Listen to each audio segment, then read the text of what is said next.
سورہ بروج مکی صورت ہے۔ بروج سے مراد یہ ہے کہ بروج اصل میں برج کی جمع ہے، اور بروج جو ہے وہ اصل میں کہکشاں کو کہتے ہیں۔ ستاروں کے خاص انداز میں جھرمٹ ہیں، انہیں بروج کہا جاتا ہے۔ سورہ بروج یہ مکی صورت ہے، ہجرت سے پہلے نزول ہوا۔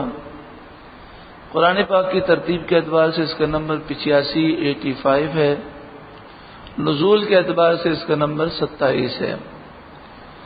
اس میں 22 آیتیں ہیں، اور جیسا کہ آپ جانتے ہیں کہ سورہ عبسہ سے لے کر آخر تک جتنی صورتیں ہیں سب میں ایک ہی رکوع ہے۔ بسم اللہ الرحمن الرحیم، اللہ کے نام سے شروع جو بہت ہی زیادہ مہربان نہایت رحم کرنے والا۔ والسماء ذات البروج، قسم آسمان کی جس میں بروج ہیں۔ والیوم الموعود، اور اس دن کی قسم جس کا وعدہ ہے، یعنی قیامت کا دن۔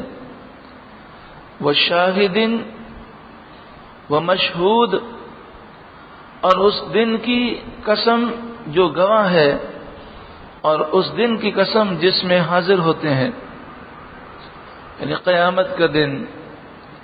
قتل اصحاب الاخدود، کھائی والوں پر لعنت ہو۔ اس زمانہ ماضی میں کچھ ایسے لوگ تھے کہ جنہوں نے مومنین کو جمع کیا اور ایک کھائی میں انہوں نے آگ لگائی، اور بادشاہ اور اس کے ماننے والے وہ کھائی کے کنارے بیٹھ گئے۔ ایک ایک مومنین کو وہ لاتے، ایک ایک مومن کو لاتے اور اس سے کہتے تو ایمان چھوڑ دے۔ جب وہ نہیں مانتا تو اسے آگ میں ڈال دیتے، اور پھر یہ ہنس رہے تھے اور وہ کہہ کے مار رہے تھے، کیونکہ جب کوئی آگ میں جاتا ہے تو جلتا ہے تو اسے تکلیف ہوتی ہے۔ اللہ تبارک و تعالی کا کرنا اور اس کا غضب، وہ جو کھائی کی آگ تھی وہ بلند ہوئی اور اس نے اس کے قریب بیٹھے ہوئے تمام کافروں کو جلا دیا۔ النار ذات الوقود، وہ بھڑکتی آگ والے تھے کہ انہوں نے کھائی میں آگ جلائی۔ اذ ہم علیہا قعود، جب وہ اس کے کناروں پر بیٹھے تھے۔ وہم علی ما یفعلون بالمؤمنین شہود، اور جو وہ مومنوں کے ساتھ کر رہے تھے وہ خود اس پر گواہ تھے۔ وما نقموا منہم، اور انہیں مسلمانوں کو کیا برا لگا، کیوں وہ مسلمانوں سے بغض رکھتے، کیوں مسلمانوں سے انہیں دشمنی تھی۔ الا ان یؤمنوا باللہ العزیز الحمید، مگر یہی کہ وہ مسلمان اللہ پر ایمان لائے، وہ اللہ جو عزیز ہے حمید ہے۔ تو تمام کافروں کو جو مسلمانوں سے دشمنی ہے صرف ایمان کی وجہ سے، چاہے مسلمان دین کے قریب ہو چاہے دین سے دور ہو، کافر کسی مسلمان سے محبت کو دل ہی نہیں کرتے۔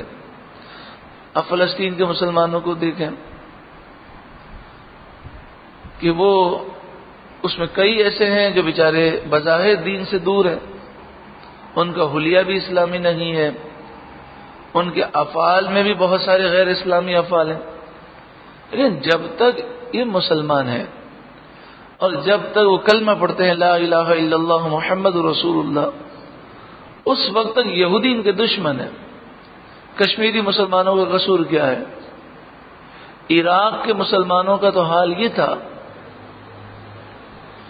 کہ عراق کے مسلمانوں کی اکثریت وہ بے حیائی میں مبتلا ہو چکی تھی، شراب کے اڈے تھے، سب کچھ تھا، لیکن پھر بھی امریکہ نے عراق پہ حملہ کیوں کیا؟ کہ وہ کچھ بھی تھے لیکن تھے تو مسلمان۔ اور یہ لوگ اس بات کا خوف رکھتے ہیں کہ مسلمان چاہے کتنا بھی گناہگار ہو، اس کے دل میں عشق رسول ضرور ہوتا ہے، اس کے دل میں اللہ کی محبت ضرور ہوتی ہے۔ اس کی مثال ایسے ہے کہ جیسے آپ دیکھیں جب آگ جلتی ہے اور آگ بجھ جاتی ہے اور اس پر راکھ ہوتی ہے تو راکھ کے نیچے چنگاری ہوتی ہے، اگر اس راکھ کو ہٹا دیا جائے اور پھونک ماری جائے تو وہ چنگاری آگ دوبارہ بن جاتی ہے۔ تو اسی طرح جب مسلمان گناہگار ہوتا ہے تو اس پر راکھ جو ہے، یوں سمجھیے راکھ پڑی ہوئی ہے، اندر چنگاری دبی ہوئی ہے، تو یہ کافر ڈرتے ہیں کہ کوئی تحریک، کوئی قرآن و حدیث کی بات اس چنگاری کو ابھار نہ دے۔ اس لیے جب تک ایمان موجود ہے، جب تک کوئی مسلمان ہے، یہ اس کے جانی دشمن ہے۔ وَمَا نَقَمُوا مِنْهُمْ، ان کافروں کو مسلمانوں کی بات صرف یہی بری لگی، إِلَّا أَن يُؤْمِنُوا بِاللَّهِ الْعَزِيزِ الْحَمِيدِ، کہ مسلمان ایمان لائے اللہ پر جو کہ عزیز ہے، حمید ہے۔ الذی لہ ملک السماوات والارض، وہ عزیز حمید اللہ کہ جسے آسمان و زمین کی بادشاہت حاصل ہے۔ واللہ علی کل شیء شہید، اور اللہ ہر چیز پر گواہ ہے۔ ان الذین فتنوا المؤمنین والمؤمنات، بے شک وہ لوگ کہ جنہوں نے مسلمانوں کو تکلیفیں دیں، مسلمان مردوں کو اور مسلمان عورتوں کو جنہوں نے تکلیفیں دیں، ثم لم یتوبوا، پھر انہوں نے توبہ نہ کی، فلہم عذاب جہنم، ان کے لیے جہنم کا عذاب ہے، وَلَهُمْ عَذَابُ الْحَرِيقِ، اور ان کے لیے آگ کا عذاب ہے۔ ان الذین آمنوا وعملوا الصالحات، بے شک وہ لوگ جو ایمان لائے اور انہوں نے اچھے عمل کیے، لہم جنات، ان کے لیے باغات ہیں، جنتیں ہیں، تجری من تحتها الانہار، جن کے نیچے نہریں رواں دواں ہیں، ذالک الفوز الکبیر، یہی بڑی کامیابی ہے، اصل کامیابی تو یہی ہے۔ ان بطش ربک لشدید، اللہ تبارک و تعالی ہمارے دلوں میں رب العالمین اپنا خوف عطا فرمائے۔ یہ آیت ایسی ہے کہ اگر خوف کا ذرہ بھی ہو تو بندہ اس آیت کریمہ کو سن کر بے ہوش ہو جائے، لیکن ہمارے دل بڑے سخت ہیں۔ فرمایا ان بطش ربک لشدید، بے شک تیرے رب کی پکڑ ضرور شدید ہے، سخت ہے۔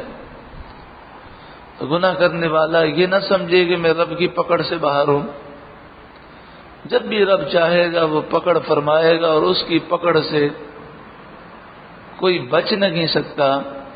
اللہ تعالی اپنی گرفت سے اور پکڑ سے ہمیں محفوظ فرمائے، اور جو مہلت ملی ہوئی ہے اس مہلت ہی میں ہمیں سچی پکی توبہ کی توفیق عطا فرمائے۔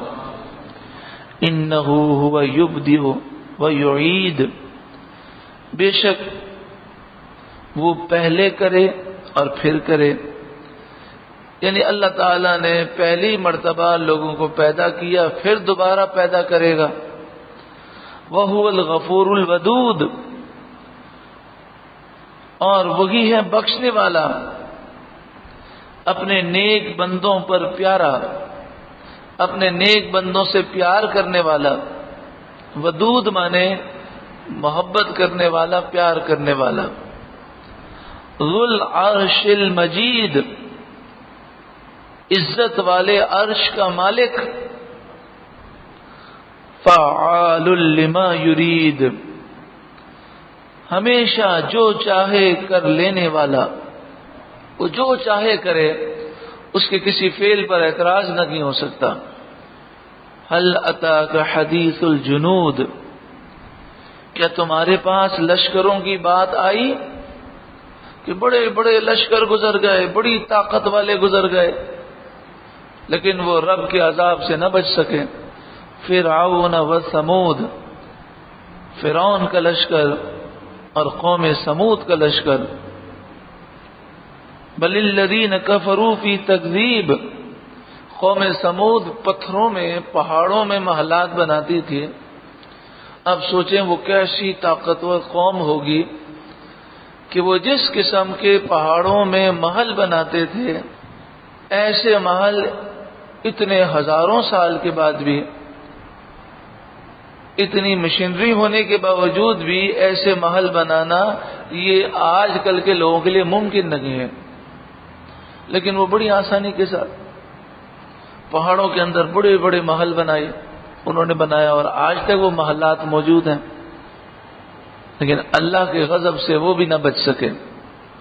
بل الذین کفروا فی تکذیب، بلکہ کافر جھٹلانے میں ہیں، وہ ہر چیز کو جھٹلانے میں لگے ہوئے ہیں. کوئی بھی بات پیش کی جائے، صرف ان کی عادت یہ ہے کہ ہر بات کو وہ جھٹلائیں گے. واللہ من ورائہم محیط، اور اللہ ان کے پیچھے سے انہیں گھیرے ہوئے ہے.